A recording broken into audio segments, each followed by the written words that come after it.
और इस वक्त एक बड़ी खबर जम्मू कश्मीर से। जम्मू कश्मीर के कटरा में विरोध प्रदर्शन हो रहा है। सुरक्षा बलों और प्रदर्शनकारियों के बीच झड़प की नौबत आ गई है। प्रदर्शनकारियों ने सुरक्षा बलों पर पथराव किया। झड़प में कई लोग घायल हुए हैं। दरअसल ये लोग वैष्णो देवी रोपवे प्रोजेक्ट के खिलाफ प्रदर्शन कर रहे हैं और प्रदर्शन के लिए जब इकट्ठा हुए तो वहां पर सुरक्षा बल भी मौजूद थे। सुरक्षा बलों के साथ फिर झड़प हो गई और देखिए कैसे पत्थरबाजी की जा रही है, पथराव की जा रही है। और जो सुरक्षा बलों की गाड़ियां हैं उन गाड़ियों के शीशे तक तोड़े गए। देखिए इन तस्वीरों के जरिए आप समझ सकते हैं वहां पर क्या हालात हैं। प्रदर्शनकारी लगातार सुरक्षा बलों का विरोध करते रहे, उन पर पथराव करते रहे। सुरक्षा बलों की गाड़ियों के शीशे तोड़े गए। कई लोग पथराव के दौरान घायल हुए हैं। जम्मू कश्मीर के कटरा में विरोध प्रदर्शन, जो वैष्णो देवी माता वैष्णो देवी का प्रमुख स्थल है। कटरा से ही लोग जाते हैं माता वैष्णो देवी और उस कटरा में विरोध इसलिए हो रहा है क्योंकि रोपवे वहां पर एक प्रोजेक्ट बनाया जा रहा है। वैष्णो देवी तक रोपवे का प्रोजेक्ट है जिसका विरोध किया जा रहा है और इसी विरोध को लेकर जो स्थानीय लोग हैं वहां पर उतरे। सुरक्षा बल वहां पर मौजूद थे, उन्होंने काबू करने की कोशिश की लेकिन सुरक्षा बलों को पीछे जाना पड़ा क्योंकि उन पर पत्थर मारे गए, पथराव किया गया।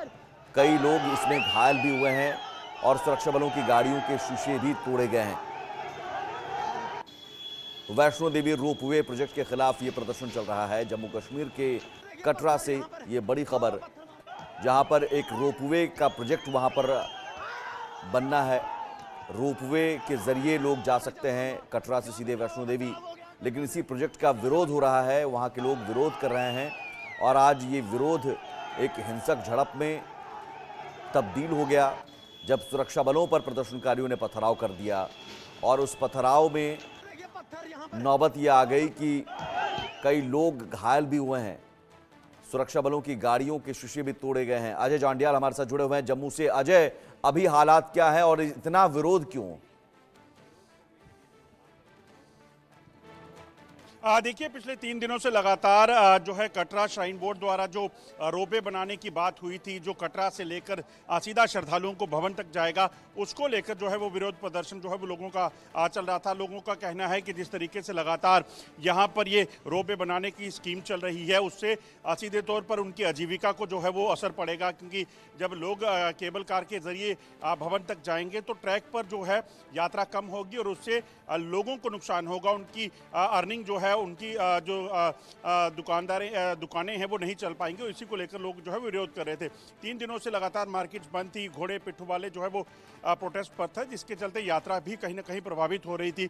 मगर आज जब एक जो है रैली निकाली जा रही थी, प्रदर्शन किया जा रहा था, उसी दौरान जो है सुरक्षा बलों के बीच और इन जो प्रदर्शनकारी हैं उनके बीच झड़प हुई है, जिसमें कुछ देर के लिए वहां पर बताया जा रहा है कि पत्थरबाजी भी हुई, जिसमें कुछ लोगों को जो है वो चोटें भी आई हैं। उसके तुरंत बाद सुरक्षा बलों को की जहां सुरक्षा जो है वो बढ़ा दी गई है, अतिरिक्त सुरक्षा बलों को वहां पे भेजा गया है ताकि किसी भी तरीके से ये वहां पर जो हालात हैं उसको काबू किया जा सके। हालांकि अभी माहौल वापस शांत हो गया है, मगर इस झड़प ने एक बार फिर बता दिया है कि कहीं ना कहीं इस मसले को, इस मामले को लेकर जो है वो सीरियसली प्रशासन को भी जो है वो सोचना होगा। अभी कुछ समय पहले हमारी एलजी मनोज सिन्हा जो है उनसे बात हुई है। उनका कहना है कि दोनों पक्षों के लोगों को जो है सुना जाएगा और उसके बाद किसी के भी साथ गलत नहीं होगा, इस चीज का खास ख्याल जो है वो रखा जाएगा। लेकिन ये झड़प की नौबत कैसे आ गई? सुरक्षा बल बड़ी संख्या में वहां पर मौजूद रहते हैं। अब हालात ये हो गए कि सुरक्षा बलों को पीछे हटना पड़ा, सुरक्षा बलों की गाड़ियों के शीशे तक तोड़ दिए गए। देखिए, क्योंकि ये जांच का विषय है आखिरकार वजह क्या रही, मगर जिस तरीके से लगातार आप देखें तो पिछले 3 दिनों से प्रोटेस्ट हो रहा था, रैलीज निकल रही थी, ट्रैक से लेकर तमाम रास्तों पर जो है वो प्रदर्शन जो है वो हो रहे थे। मगर आज जब ये प्रोटेस्ट हो रहा था उसी दौरान जो है कुछ सुरक्षा बलों ने देखा होगा कि वहाँ पर कुछ जो प्रदर्शनकारी हैं वो कहीं रास्ता बाधित कर रहे होंगे, यात्रा को यात्रा में कोई बाधा आ रही होगी। और सुरक्षा बलों का काम रहता है कि वो सुचारू रूप से यात्रा चले, ट्रैक्स क्लियर रहें, सड़कें क्लियर रहे, ताकि किसी को भी जो है वो कोई परेशानी नहीं होनी चाहिए। तो इसी बीच हो सकता है कि झड़प जो है हुई हो, इसी चीज़ को लेकर नोकझोंक हुई, और जो बाद में जो है वो झड़प में बदली, कुछ एक पत्थरबाजी भी वहाँ पे की घटनाओं की भी खबर आई है। अब उस चीज़ को लेकर खैर जांच होगी, उसमें क्या वजह रही, ये सब चीज़ें जो है वो जांच का विषय। जितना भी है सुचेतगढ़ में आप सब देख रहे हैं कि लगभग बड़ी संख्या में लोग वहां जा रहे हैं। सैटरडे संडे को मुझे बताया गया है कि 5 से 6 हजार लोग आ रहे हैं। टीटीडी के मंदिर में भी लगभग आने वालों की संख्या 6,000-7,000 है, और सैटरडे संडे को संख्या बढ़ रही है। इस तरह के और डेस्टिनेशन जम्मू शहर और जम्मू रीजन में बने, इसकी कोशिश है। भारत सरकार भी इसके लिए हर तरह से सहायता, आर्थिक सहायता कर रही है। मैं जम्मू स्मार्ट सिटी को बधाई देता हूं कि ये कठिन प्रोजेक्ट था, और वैसे इरिगेशन डिपार्टमेंट।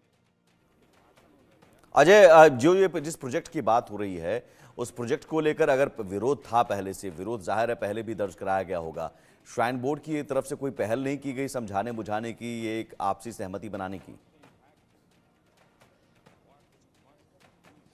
देखिए, श्राइन बोर्ड का कहना है कि अगर यात्रा ये चलती है तो यात्रा में क्योंकि यात्रा लगातार बढ़ रही है, ऐसे में फैसिलिटीज़ को बढ़ाना बेहद ज़रूरी हो जाता है। चाहे ऊपर भवन निर्माण की बात की जाए, इसी तरह से एक जो केबल कार प्रोजेक्ट जो है वो भवन के लिए भी शुरू किया गया था। एक जो केबल कार प्रोजेक्ट पहले से जो चल रहा है, जो सड़क से लेकर भवन तक, वैष्णो देवी भवन तक जो सामान है ले जाता है, राशन है या तमाम चीज़ें जो ऊपर इस्तेमाल होती हैं, वहाँ पर दुकानों पर इस्तेमाल होती हैं, नारियल है, वो तमाम चीज़ें वो उस रास्ते से जाती हैं। तो उनका कहना है कि समय के साथ तरक्की और चेंज जो है वो बेहद ज़रूरी हो जाता है। और अगर केबल कार प्रोजेक्ट की बात की जाए तो इसमें बहुत ज़्यादा संख्या में श्रद्धालु जो है वो नहीं जा पाएंगे। अगर हेलीकॉप्टर वहाँ चलता है तो इसका मतलब ये नहीं है कि सभी यात्री जो है वो हेलीकॉप्टर से जाते हैं। वहाँ से ज़्यादा 400 से 500 लोग हेलीकॉप्टर से जाते हैं। इसी तरह से आप देखें तो बैटरी कार वहाँ पे चलती है, तो बैटरी कार में भी सिर्फ कुछ एक लोगों को ही टिकट मिल पाता है, जबकि यात्रा की बात की जाए तो यात्रा हज़ारों की संख्या में आती है। तो श्राइन बोर्ड का कहीं ना कहीं मानना है कि इससे कोई भी प्रभावित जो है वो नहीं होगा, क्योंकि यात्रा लगातार बढ़ रही है। ऐसे में जितनी भी सुविधाएं ये दी जा रही हैं, उसका मकसद जो है वो बुजुर्ग लोग हैं जो असमर्थ रहते हैं, वहां जाने के लिए पैदल नहीं चल पाते, उनके लिए ये केबल कार प्रोजेक्ट जो है वो कहीं ना कहीं फायदा देगा। और उसी चीज को लेकर जो है ये केबल कार प्रोजेक्ट जो है वो समझाने की कोशिश होनी चाहिए थी। क्या ये कोशिश हुई? जो पालकी मालिक हैं, जो खच्चर मालिक हैं, जिन्हें कम से कम रोजगार मिलता है, उन्हें इस बात का डर है कि इस रोपवे के आने से उनका रोजगार है वो छिन जाएगा। तो ये बताने की कोशिश की गई एक टेबल पर, क्योंकि ये हड़ताल पर पिछले 3 दिनों से हैं, और ये हड़ताल अगर कर रहे हैं तो कहीं ना कहीं बातचीत की गुंजाइश होनी चाहिए। देखिए, बिल्कुल श्राइन बोर्ड और जो प्रोटेस्टर्स हैं उनके बीच में जो उनके नेता हैं उनके साथ यकीनन बातचीत का सिलसिला जारी है, मगर उनका कहना है कि केबल कार प्रोजेक्ट जो है वो टोटल बंद कर दिया जाए, इसको नहीं शुरू किया जाना चाहिए।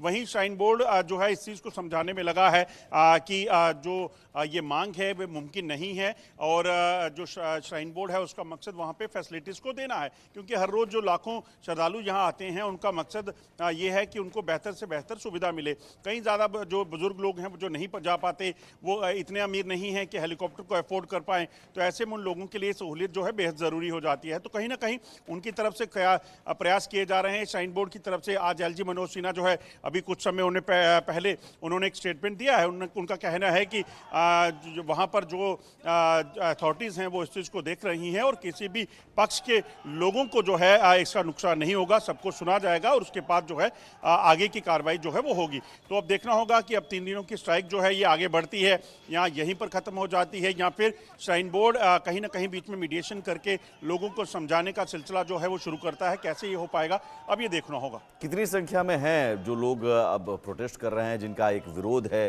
चूँकि इसमें खच्चर के मालिक हैं, पालकी मालिक हैं, जो पर्यटकों को, जो श्रद्धालुओं को ले जाते हैं वहाँ भवन तक, कितनी संख्या में होंगे? और क्या वाकई ऐसी स्थिति है कि रोपवे के बन जाने से ये लोग बेरोजगार हो जाएंगे?